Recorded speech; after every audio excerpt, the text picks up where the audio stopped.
Hey, I'm China Blue of Steamforged Games, here with Jamie Perkins to talk about RuneScape Kingdoms Shadow of Elvarg. So tell me about the board game, Jamie. So RuneScape Kingdoms is a cooperative narrative campaign board game for 1 to 5 players. Okay, so you said narrative game. What does that mean? So that means it's on kind of the lower end of complexity scale rules-wise, and it's more focused instead on having players enjoy the narrative, the story as we go through the game. Sort of like a role-playing game then?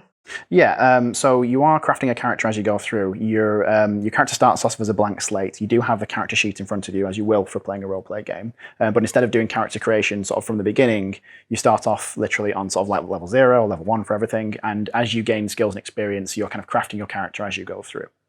Okay, but no pre-prescribed character classes then? Like, I don't need to pick a particular adventure if I want to play a particular way? No, not at all. Whereas in most board games, that would be the case. You'd have a pre-prescribed way to play the game for a miniature. That's not the case in RuneScape Kingdoms. Instead, you can just play with the miniature you like the look of the best, and you start with that blank slate regardless. So you could play as the wizard and play towards playing as well as a magical focused character if you want to, but you really don't have to do that. You can really just play with whichever miniature you like the look of. Okay, cool.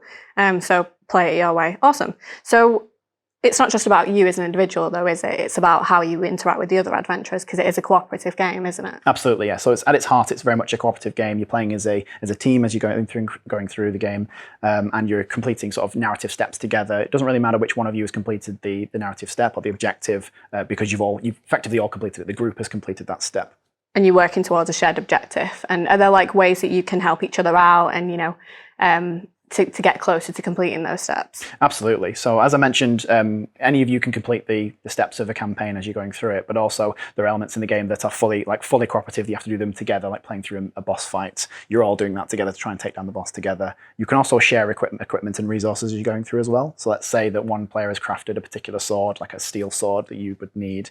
They can try and trade that with you for resources, or you could just give it to them because you're being nice one particular time. But you're effectively trying to play together, so you need to progress as a team. You should work together cooperatively. So totally cooperative. Is there any element of a little bit of friendly competition maybe? You can have sort of friendly banter along the way, certainly. Like there's small elements of competition perhaps of who gets the highest skill level first or who unlocks their cape first out of all the players, which will probably be you. But yeah, it's mainly focused on being a cooperative game.